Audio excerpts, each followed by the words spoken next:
Malaysia की तर्ज पर पीलीभीत से इटावा तक बनेगी 300 किलोमीटर लंबी इम्यून बेल्ट। पशुओं में तेजी से फैल रही लंपी वायरस की पश्चिमी उत्तर प्रदेश में ही घेराबंदी करने का मास्टर प्लान योगी सरकार ने तैयार कर लिया है। इसके लिए पीलीभीत से इटावा तक लगभग 300 किलोमीटर लंबी इम्यून बेल्ट बनाई जाएगी। यह बेल्ट 5 जिलों के 23 ब्लॉक से होकर गुजरेगी और 10 किलोमीटर चौड़ी होगी। पशुपालन विभाग की ओर से इसको लेकर तैयारियां पूरी कर ली गई हैं। जब संबंधित विषयों में वास्तविक रुचि होती है तो सफलता जरूर मिलती है। बिना कोचिंग मात्र 8 से 10 घंटे की पढ़ाई ने दिलाया नीट में स्थान। लखनऊ के अनूप कुमार राय नीट जैसी कठिन परीक्षा में बेहतरीन रैंक हासिल की है। सबसे बड़ी बात है कि अनूप ने पहले ही प्रयास और बिना कोई कोचिंग लिए ये मुकाम नियमित मात्र 8 से 10 घंटे की पढ़ाई करके पाया है। अलीगंज सेक्टर ई निवासी अनूप ने नीट 2022 परीक्षा में 720 में से 675 अंक प्राप्त किए। उनकी ऑल इंडिया रैंक 507 रही। उन्होंने कहा कि वह मोबाइल फोन का इस्तेमाल पढ़ाई करने में ही ज्यादा करते हैं। 26,000 घंटों की मेहनत से तैयार हुई 28 फीट ऊंची ग्रेनाइट की प्रतिमा। पीएम मोदी ने सेंट्रल विस्टा एवेन्यू का उद्घाटन कर कर्तव्य पथ पर बनी नेताजी सुभाष चंद्र बोस की प्रतिमा का अनावरण कर देश में एक बड़े परिवर्तन का उद्घोष कर दिया है। आपको बता दें कि कर्तव्य पथ को ब्रिटिश काल में किंग्सवे ने जॉर्ज पंचम के सम्मान में बनवाया था। किंग्सवे का नाम बदलकर बाद में राजपथ और अब एक बार फिर से बदलकर कर्तव्य पथ कर दिया गया है। साहित्यकार भीष्म के बड़े साहब के मंचन का इंतजार हुआ खत्म।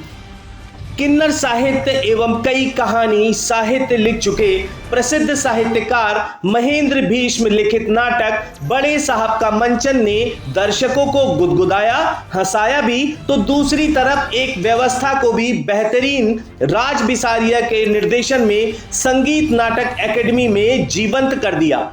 इसी के साथ ही नाटक सौदागर का भी मंचन उनके निर्देशन में हुआ। देखिए एक झलक।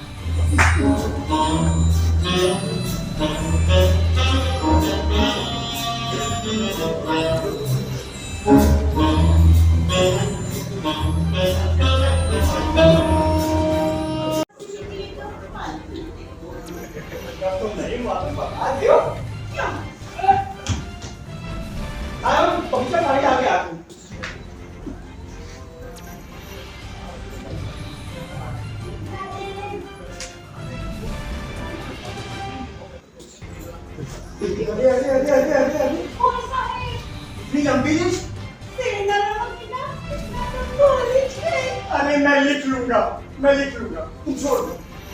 लेकिन इसमें कोई नाटक लिखे और मैं अभिनय ना करूं, ऐसा हो नहीं सकता।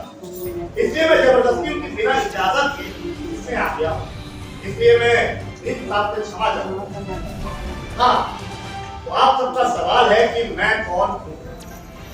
यूं समझ लीजिए कि जैसे हेलीकॉप्टर उड़ाने वाले को आप पायलट कहते हैं, कोई कार या गाड़ी चलाने वाले को ड्राइवर कहते हैं। इसी तरह रंगमंच में दृश्य से दृश्य में कड़ी से कड़ी को छोड़ते हुए जो नाटक की गति को आगे ले जाता है उसे हम सूत्रधार कहते हैं। मैं वही सूत्रधार। तो आइए मदरसों के सर्वे को लेकर टोल फ्री नंबर होगा जारी। प्रदेश सरकार के मदरसों के सर्वे को लेकर तरह तरह की बयानबाजी, विरोध व समर्थन भी हो रहे हैं। इसी को लेकर जमीयत उलमा-ए हिंद ने बड़ा फैसला लेते हुए जल्द ही एक टोल फ्री नंबर देश भर के अंदर जारी करने जा रही है। अगर किसी को कोई भी समस्या होती हो या मदरसों के सर्वे के दौरान कोई भी दिक्कत परेशानी हो तो वह उस टोल फ्री नंबर पर कॉल कर मदद ले सकते हैं। Bureau report, selfie reporter news.